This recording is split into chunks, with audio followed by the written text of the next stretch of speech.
Hello everyone. The podcast this week is with the Juliana Theory. I am in the future in Tokyo, so I've already listened to it, of course, and it's really good.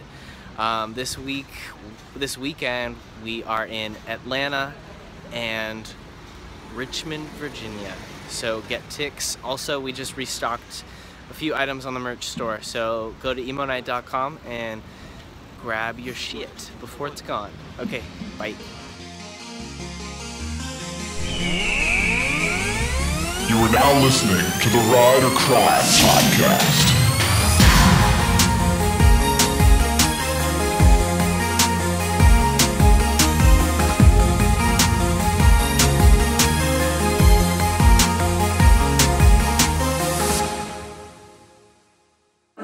It always takes a second to get into these things, but thank you for being on this. This is our fourth one.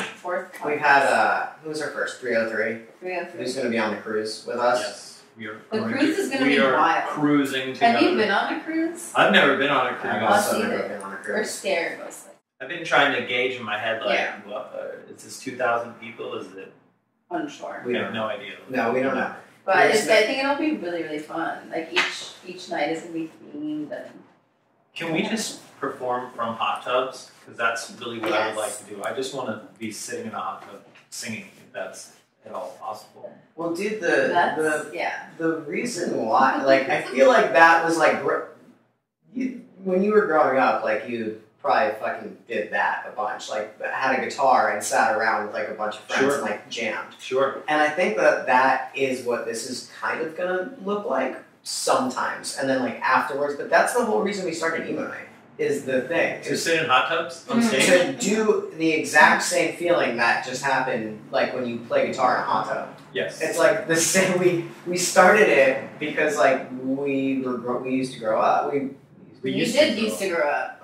Now here we are. Right, now here we are. We grew up just jamming shit in bedrooms and at parties, and we wanted to make something that looked a lot like that, and just kind of do it the way that we wanted to do it. And I think it's for the most part, it feels like that. It feels like you're at a giant house party, and I mean, I think that's what Warped Tour Cruise is probably going to feel like. Yeah, and take that party and just set it. You put it on the boat. Yeah. You take that house, you put it on the boat. And then you hope for the best. Yeah, so you guys are doing a tour here. We're going to ride that wave on the boat. You guys are doing a tour? Yes, we're doing a tour. Yes, it's been a long time. How long? Well, we haven't played together in 7 years. Oh, shit. But we broke up 12 years ago, so...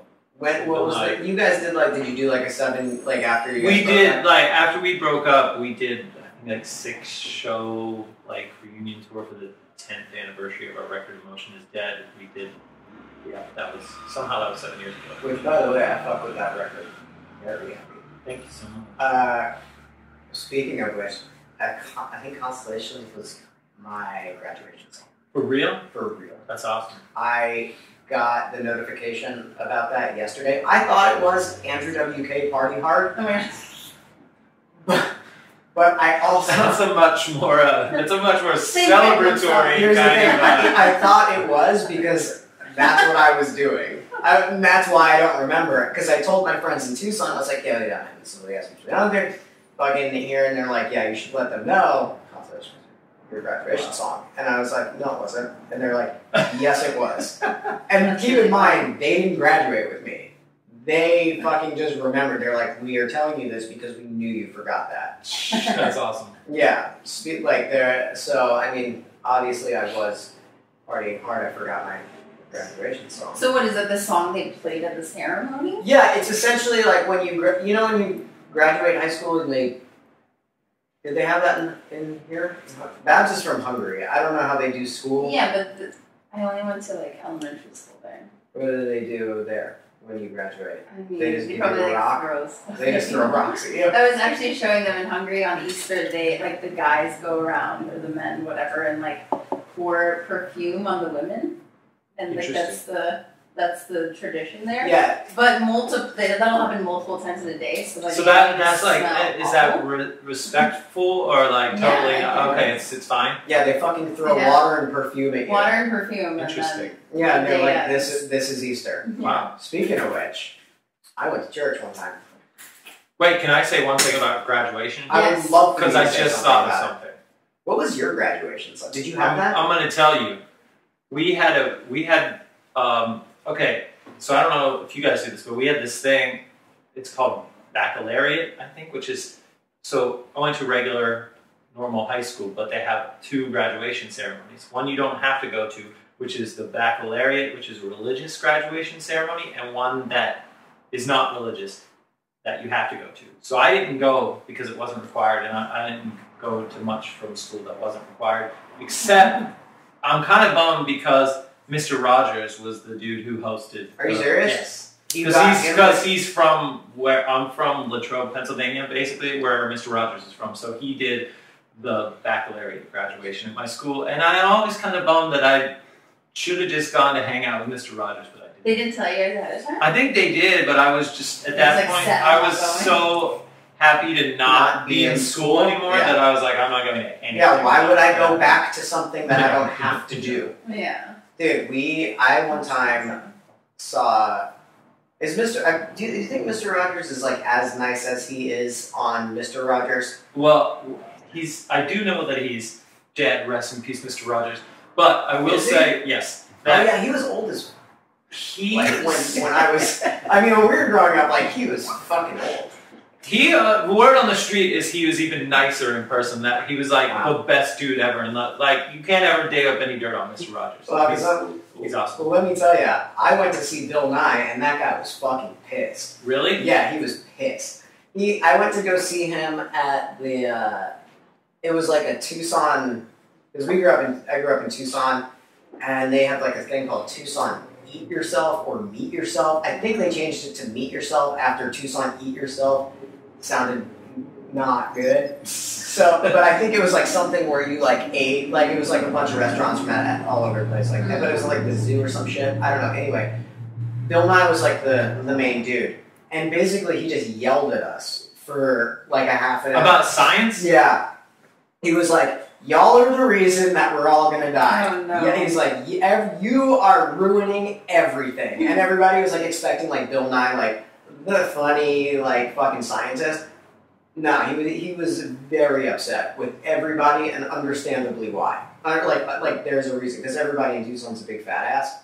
So like, So you just went around and like yelled at people? yeah, like I felt like I went to see Bill Nye and I got grounded. Oh no. So, but speaking of which, like he was in Zayo also, which is fucking very cool.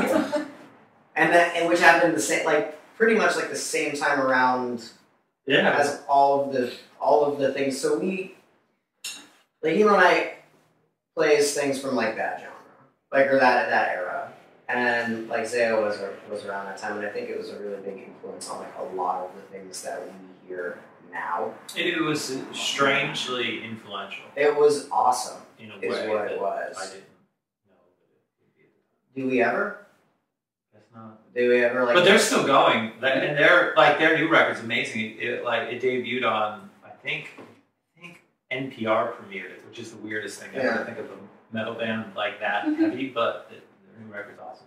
Yeah, I saw him at So What Fest a year ago, and it was like, remember we like saw, and I didn't realize that they're still going, and I was fucking so pumped. It was awesome. It was like the best thing there. Them and Turnover. That's awesome. I was really pumped on. I believe it. Yeah. So I mean, also there's like a couple other things that I wanted to talk about, but we also don't have to talk about anything. I wanted to ask like what it was like going from like tooth and nail to major. Because like Yeah. y'all fucking had talk a lot. I like that you say y'all, but you're from Tucson. Yeah, Do they say y'all? in It's a Tucson? new thing these days. No, I've always said it. No, it's like a more recent. You say it like a lot now. I think it's because of Justin Hales, because he says it. Yeah, maybe he's from North Carolina. Yeah, our friend says it. North Carolina Jew. He was like 1 out of 3 Jews in North Carolina. Yeah. I have a good friend who's like from West Virginia, and he's Jewish, and I'm pretty sure he's the only like Jewish person. There's not a lot of us out there. There's definitely not a lot of us. It's a fucking. So he probably rubbed off on me because we direct stuff together. I do directing also, so like he's one of my partners that I do stuff with. Yeah, but I wanted to ask what it was like going from Tooth and Nail to like a major, because you guys were one of the first bands that you could fucking call them, I guess, right? Sure, is that like an okay thing to probably, do? Yeah. Is that like an okay thing to do because it, Emotion is Dead, was that like a fucking little jab? That was definitely a jab. Yeah, I can imagine. Yeah. Like I would. Good. We could call the album Emo is Dead, and that would just be way too like on the nose. Right. So I just remember just like sitting in the van and us all just joking around, talking about like, how can we make like, what can we do to like make the most obviously emo thing ever and then make fun of it. Yeah. And then we're like, well, we could just call the album Emotion is Dead. And then we all just started laughing. We're like, yeah, that's what we have to call it. That's it. We're Good. And I mean, you guys now, like years later, like you have your gravestone. Mm-hmm. But I remember, like at that point, the imagery of emo in 2000 was a lot different, and I remember thinking like, oh, why don't we have a crying flower on the cover of the album? Like, what could be more like emo than that? Like, just like trying to make fun, which of course we didn't do, but I think that was we try to stay away from like all of the stuff, like where we try to do something where like this is current, like this is, it didn't really go away, and we don't want to make it like into like which I think you guys probably also in the same way with naming the fucking record Emotion is Dead, like doing the same thing that we're sort of trying to do is be like, this is relevant, but we understand it. Sure. So I mean, I think that is. I've always wanted to know that. I was like, are these guys being dicks? We had a reputation for that from time to time, so yeah. Because I mean, you guys were before like Saves the Day got like signed to majors. You guys did. You guys were before all of this stuff. That sounds about right. Yeah, it was. I mean, we were like, that was all pretty close, like timing wise. It was like 2003-ish. I think we probably signed in like maybe, we might have signed in 2000 or 2001, I think, so a long time ago. But I think like the transition was just, it was just different in the fact that like we made our first two records for $6,000 and $10,000, and then our third record on a major we spent $450,000 making the record. Yeah. So you're like, remember? There's a little difference here in what you can do. What did you do different? Yes, yeah. So what were the differences? Oh well, we hired like way bigger guys to like mix it and produce it. Who did it? Jerry Harrison from the Talking Heads produced it, which was kind of, looking back on it, I love Jerry, but that was kind of a weird fit, and we probably didn't make as much sense maybe as it should have. But like just, like we spent like 6 months in the studio. We lived in a houseboat in Sausalito for a while. We like worked in these just totally ridiculous studios and just like spent bottles of champagne. Of course, obviously. Just spending money on dumb things. Yeah. Basically. Because that's what you're supposed to do. Well, when you get signed to a major. You're supposed to spend that money, I guess. Like the songs they had like pop sensibility. Should have, like, I mean, I could understand why a major would be like, this is going to be, we should give a lot of money to this. Well, we were one of the like, I feel like we were one of the bands in the scene like that truly embraced pop music really early on, unabashedly, and weren't afraid of it. Whereas, like, now that's just a totally normal thing. A few years later, that was what everybody did. But at that point in time, I remember us just being like, we're just going to write hooks and we're going to try to make pop songs. And I remember getting, a lot of, like, people in the scene telling us that, like, how could we be like that? And now we're sellouts. And that kind of thing. And now they're all older trying to write pop songs because they want to buy a house. Of course.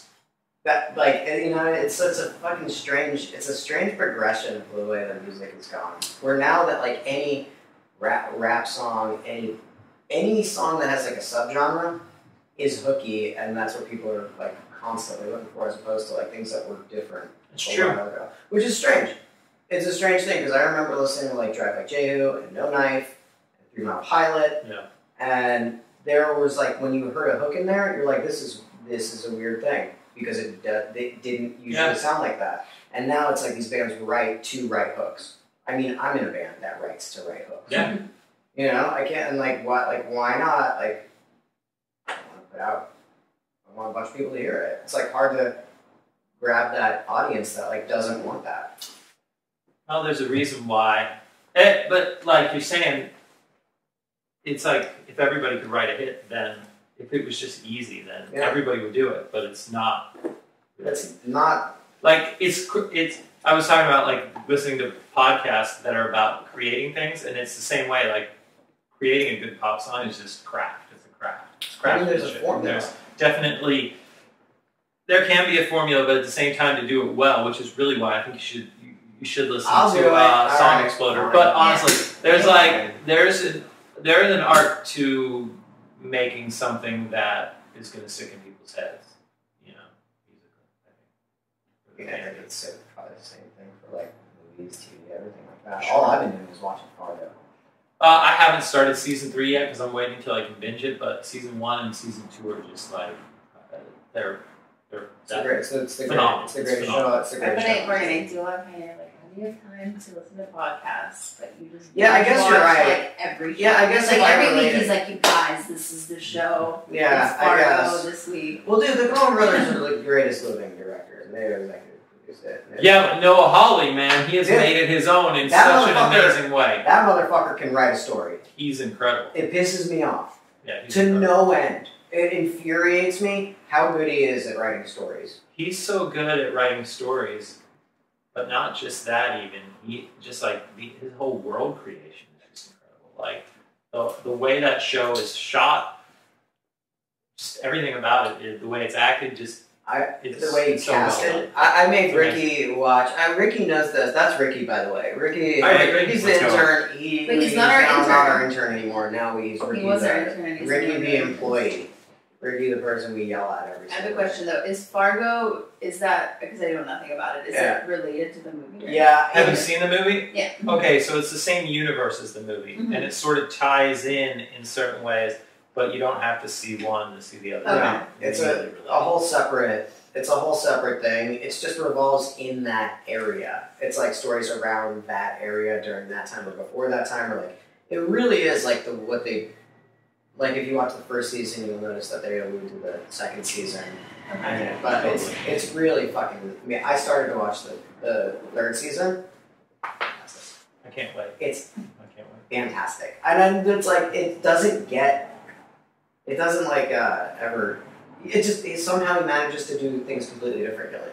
You're like, how can something be just as good but feel the same, but different? Do you watch The Americans? I haven't.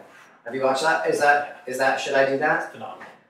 I guess I can. It's on an even level of like the amount of art that's in it with Fargo. They're both like just so well made. So they're incredible. You want to know what I've noticed?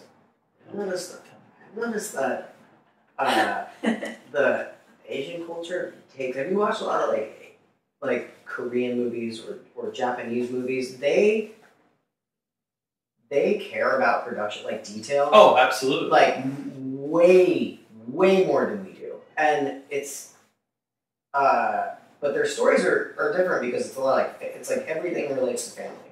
Like that's what their culture is like their relationship with family, as opposed to like our stories where it could be like a Fargo, where it doesn't have to relate to that. So like, I was thinking about it yesterday. I was like, because TJ is in Tokyo, I was like, I'm gonna do like a Japanese Western and go there and do it. And that'd be awesome. Wouldn't that be cool? Yeah. Because they care so much about like the way things look in every detail. I can imagine just doing one shot and they would just do it for ages until it gets right. Like that is great. I love that. But you talk about like family being important in stories, and I think most of maybe not most, but a lot of the like greatest television shows are kind of focused around family. Like if you think about Sopranos, or you think about Breaking Bad, If you think about like the Fresh Prince Parenthood.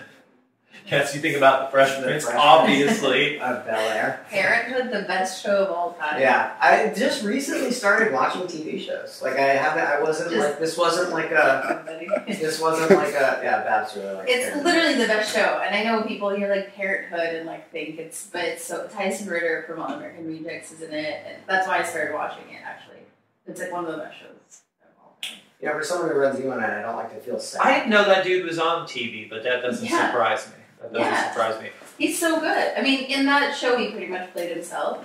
But when I met him, the first thing I said, I was like, "Oh my god, I love Parenthood." That's awesome. Is he? Mostly just to fuck with him. But... Is he like? Is he okay? I'll tell a story about that guy. Oh, I thought you said, or you just said, "Is he okay?" No. Is he like married or anything? Is Yeah, he, yeah. Is he okay? He's okay, and he's married. I don't know if I want to tell this story. Tell it. Tell the story. We can cut You always anything out, cut by it the way. I just remember I love stories. About we it. played a show. I feel like it was at the Axis in Boston, and there's like two sides of the like two rooms, but shows could kind of go on sort of back and forth or something. I'm not sure what it was, but we were playing with All American Rejects, and we shared the same like dressing room. And I just remember walking up after we got off the stage, and he had like two girls with him. When was this? Oh, it was a long time ago. He's off the hook. It was No, a long- I'm just trying to put it in the. It was a long time ago, and you know, well, if we broke up 12 years ago, then it was before that. So, and I just remember, like, I looked over at that guy, and he like had two girls on his arm, but he was facing like they were facing the other direction, but he was facing me, and he had two girls, and he just looked at me and went. Yeah, I'm just like, that's my memory of that That's dude. amazing. Like, yo, Let's bring it up to him next time we see him. Yeah. I like how it is somehow he could get in trouble. If you're married, you could somehow get in trouble for that now. Are you married? yes. How long? Oh, I've been married for 12 years. I don't think I've ever done anything for 12 years. Yeah, it's a long time. Like, I don't think I've ever done anything for, like, more than 5 years. Well, it helps to have, like, somebody who... I feel like it's important to have somebody who has their own interests and their own vibe, and their, like... We have, like, my lady she's a fine artist. She, like, takes photos of... She takes girls, basically, to, like, scenic locations, gets them naked, and takes photos of them, and then blows them up, like, 6 feet, and then paints on them, and they're amazing. She does, like, a bunch of, like, just big gallery shows all over the world, and kind of, like... So she's super busy doing... She's creating all the time. So Right. she's always making something, and I'm always making something, and Yeah. we kind of, like... is making things, and you're making things, and you kind of, like... You can talk about that process, and if I'm feeling like... Oh man, I really hit a rut today. She'll be like, well, you should step away and do this, because sometimes when I'm painting, I know this, and if I do this, this works, or whatever. And like that kind of like, I feel like relationships where we're used to like being apart for long periods of time, and I actually think that really helps. And I think just having your own life is super important, like being able to do your own thing. Where like couples that are attached at the hip all the time, it's fine, I guess, but I feel like those are gonna, to me, like I feel like that is just gonna fall apart. That wouldn't work for You you. know what I mean? That just wouldn't work for you. That's what Jacob was thinking. Yeah, I mean, I think it's... I would kind of... You touched on something that I actually wanted to ask him when I first... Remember how you had those questions? That you're like, I want to... Or like things you want to talk about and then you forget about them? You made me remember one. Uh-oh. And this happens to me, I'm sure it happens to like everybody, but like when you are in a creative rut, like when you can't think of like things to write, things to do, like what sort of things do you do to get yourself out of that? And I've noticed with myself, if I walk one way home, I'll take another way. If I've been listening to something, I'll listen to the complete opposite of it. I just do one thing differently, or a couple of things differently, to get a different perspective, and I just want, that's like what I do. And sometimes it works and sometimes it doesn't. Sometimes it's just time. Sometimes it's just like a longer period of time where I need to like not think about making something or doing something. Yep. But I just want to know how that goes for you, because you guys haven't, what have you been doing since, you know? Like, what have you worked on, like, music? Like, what? Last two questions. Whatever. You know me. Question one, yeah, there's like just breaking up monotony. I think is really important. Whether it's just taking a drive up to 101, or like just leaving the music studio and not thinking about something, then coming back to it with fresh ears, or not listening to something for like 2 or 3 weeks, or going to watch a movie, or doing something, going to a museum, or just doing something that you find inspiring. A lot of times it's outside of your world, or talking to somebody. Like that's really all that stuff. I found that talking to somebody is really, really good. That we don't usually do. Talk to the travel agents next door sometimes. You just go talk to random. When I can't, yeah, he knows that. I talk to, I'll fucking talk to anybody. I like to talk to creative people. Like, you know, like one of my best friends is a director, and he'll just tell me about like pitching movies or like a script he's writing or whatever, and like just same thing, like hearing like that process in a different way. I can always relate that back to like music. Or Yeah. But no, to answer your other question, yes.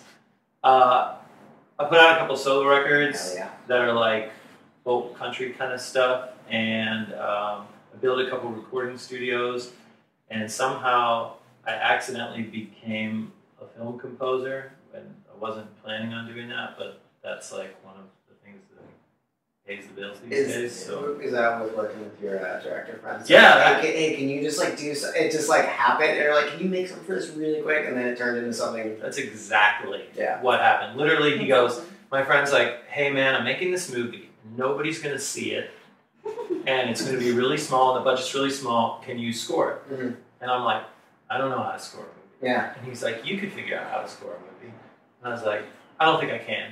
And he slowly like convinced me to do it.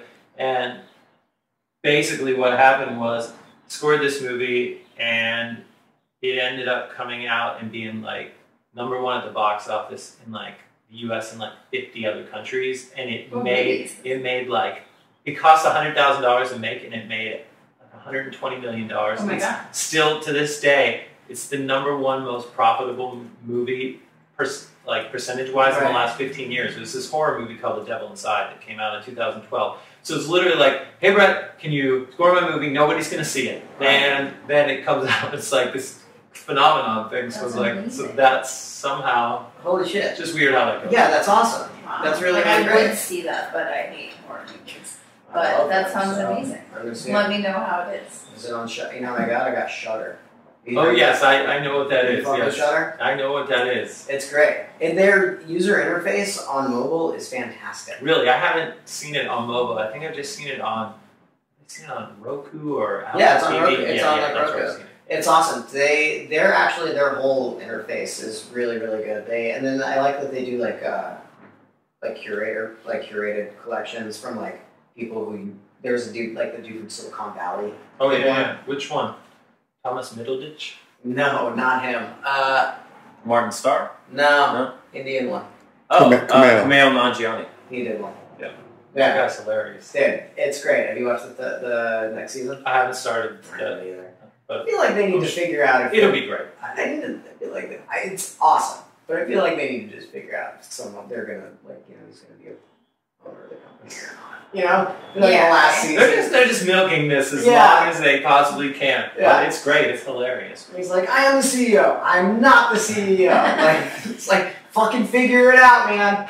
But I don't know. So all right. I mean, Maybe I'll watch it. I It's just great. don't like scary stuff. that's not Sorry, scary at all. Just going back to the movies. Oh I yeah. just Silicon keep Valley. thinking is that yeah, it's so scary. Oh, it's Like terrible. I get so scared from movies like that. Like, it's nightmares for months. But I I'll never watch it. really got that much into horror movies, but then I actually, Then you after I start- did that, and then I had to start doing some other ones, I had to start studying them. And I would go and I would watch horror movies, and I would literally take notes. I had like notes on my phone of like what the composer did and certain things at certain points that I liked and whatever, just because, I don't know, you just kind of have to like be a nerd and pay attention to Did you stuff. find any ones that you actually really like?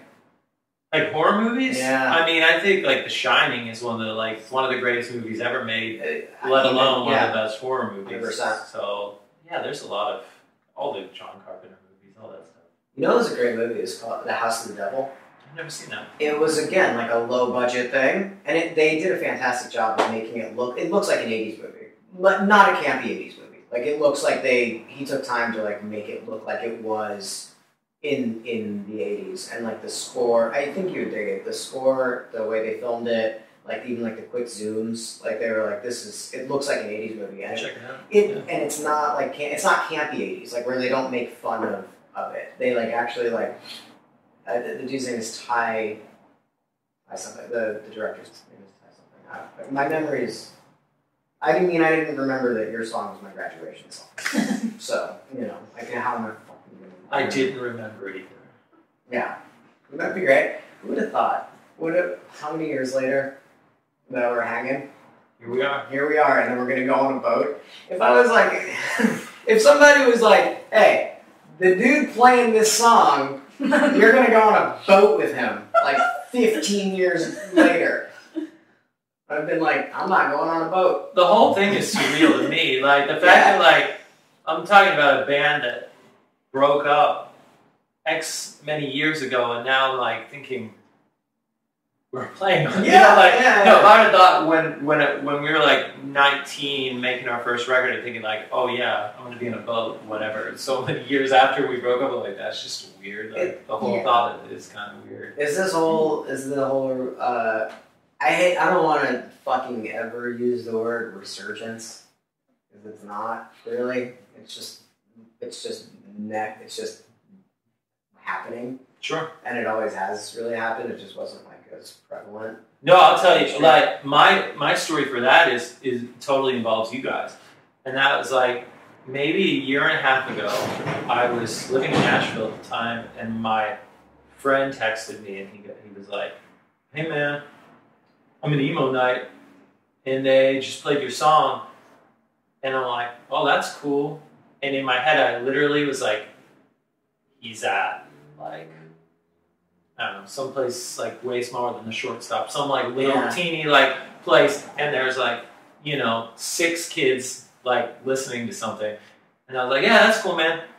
And so then I'm out here a few months later, and I'm driving down Sunset, and I see billboard, Sad AF, Emo Night LA. And I'm like, huh, that's interesting. Yeah. And I text my friend, I was like, was this the thing you were at? And he's like, yeah, that's the thing. And I, like, looked you guys up on the interwebs, and I was like, oh, there's, like, 1,000 people. I was like, this is not what it... Then I texted him, I'm like, wait, so when you texted me, there weren't, like, 4 people, like, singing these, like, Texas is the Reason songs on a jukebox or something? And he's like, oh, no, man, it's totally, whatever, like, totally a phenomenon or whatever. And I was like, that's just nuts. Like, that was weird. I didn't...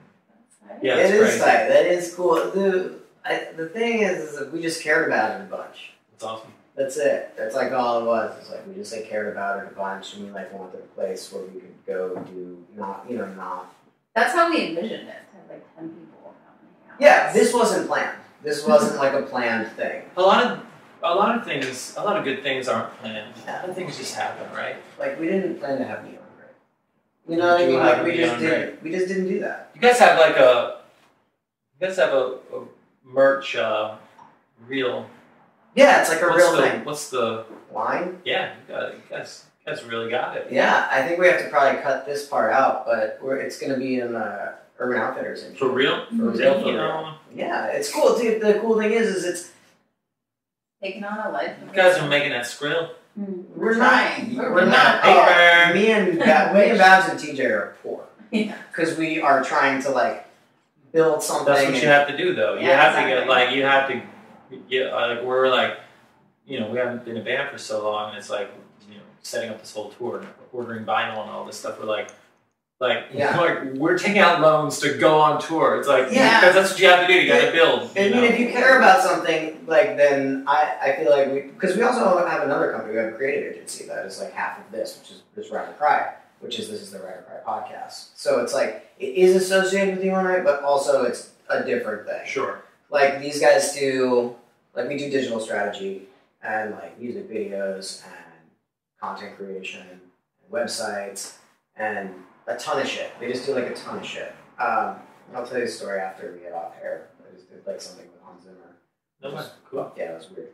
But I mean, it was awesome. But it was. Did you go to remote control? Did you go to his studio? Yeah, I shot him in his. Nice. I mean, we like shot him. It was for BMW and Coachella. It was, that's awesome. I'll show it to you after. Oh, I can't wait to see it. And the whole time they were like, "You gotta watch out for him. He is you gotta like." And like 2 weeks, like prior, like because we shot for like 2 weeks, so it was a lot. And the whole team was like, "You see him, you got everybody like the other best bit, like everybody."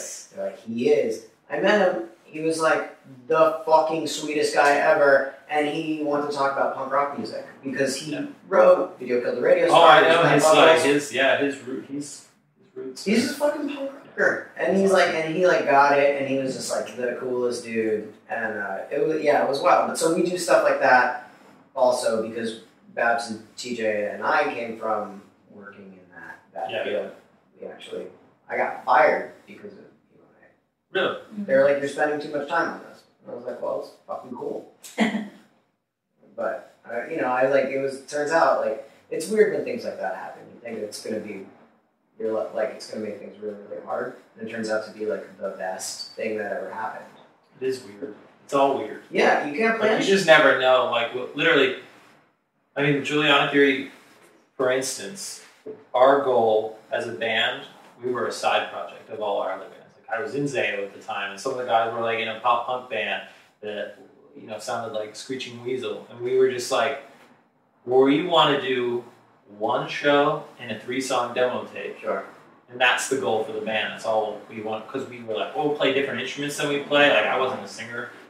We're like, let's just do this joke side project band, and here I am, 20 years after the joke side project band, like playing. So yeah, it's usually not what you think is going to happen. Isn't that like a wild? That's like a fucking the wildest. So we don't know like what all of this is. We just know that it's the good thing about like what you're doing and what Nite is doing is that like it's presenting music that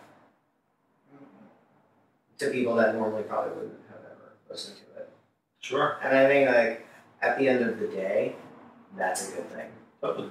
Are you guys stoked to hit the road again? Yeah, we're Is totally. It kind of scary, or it's a little scary, but not too scary. It's like riding a bike, I guess. Yeah. Worst analogy ever, but we all get along. We never. It wasn't like a bad thing. We never stopped being friends. We all text about hockey and sports, and just like we're also bros, so it's not really. It was like we did our first practice after 7 years, and it's literally like everybody is. Same personality, everybody's telling the same jokes, everybody's still just like having a good time, so it was kind of like, I guess why wouldn't we want to just hang out and play some shows and hang out with our friends that I grew up with. So everybody's pumped. They're pumped. Yeah. That is really fun. And it's great fun. I think it's going to be really, really awesome. Is there places that you're excited to play that you haven't, that you played, that you're playing again, that you're like, fuck, I can't wait to go back there? Well, honestly, I love playing LA for real, and we've never played the Fonda before, so I think that'll be really cool. It's going to be really cool. We will be there. Awesome. We will definitely. We're just everywhere, honestly. Just stoked to play. Yeah. We got an interview, and it was like, where's the best place to eat? Like, where's your favorite hotel? Where's all this shit? And it was actually like one of the cooler interviews that we've gotten, because usually it's like, how do you start? Like, what is this? Like, what is it? And we were just it's cool to reflect on. Yeah, but also we were like, we never have time to go and explore a city. I know, that's the thing. Everybody's always like, oh, can you come hang out at ESPN before your Boston show? And I'm like, yeah, that'd be really cool, but we got sound check and VIP acoustic sets, and how do you do all that fun stuff? Yeah, it's impossible. Like the greatest meal we've ever had was at Starbucks. Yeah, it's like you got to really think about this. But they put the thing in the microwave a little bit less this time. Yeah, they gave us hummus and pita chips in the venue. That was delicious. Yeah, Babs and I had it was like a bagel. It was like a bagel ball with cream cheese inside. And I was from Starbucks, and I was like, No, but one time we went to Atlanta, we did an emo night in Atlanta, and in the green room there were literally like one tub of hummus and 7 different kinds of pita bread. Yeah. You remember Yeah, that? I remember that. And it was just What's on the emo night rider? Uh-oh. Like, how would we ever? We don't have anything on our. You don't have the It's emo night rider? It's You like don't Red Bull. No M&M's without the brown M&M's or Alright, we should anything? make one of those. The classic, Yeah. classic rider where you make somebody take out the cart. Let's do that, guys. Be I'll a do it. fancy bee. Yeah. You should do that. Right. Worked for Van Halen, so it can work for you guys. Cam from Chaining of 1974, he put on his rider for them to print out a photo of Jennifer Love Hewitt, like circa 2002, and just put it up. And like one venue did it, and he showed up, and he was like, "Holy shit!" Yeah. Yeah. They You did guys like have all anything things. funny? We don't have anything funny. I think at one point we might have, but at this point we don't even want them to give us like food because usually they'll bring. It's like, well, this dude is paleo, and this dude, this dude's vegetarian, this dude's vegan, and like, and so now it's just like, we'll just take a buyout and we'll all go. We'll figure it out. Yeah. We want food, We'll you know? figure it out. But I mean, I feel like there's not even enough time for us. It's like get in, out, and then you're on to the next place. It's like it's a really strange thing, and now we were like super pumped at like going places and flying out. Yeah. And now I'm like, I just don't want to go to the LAX anymore. The worst place in the world. You guys could start flying out of Burbank. Dude, Burbank is great. We sometimes do. Yeah, sometimes Or we Long fly out of Long Beach. Long Beach is awesome. Feel like you're in Hawaii. LBC. I flew out of Long Beach once, I think, and I thought it was It's the best. It was kind great. of amazing. It's like going to Hawaii, Yeah. but you're in an airport.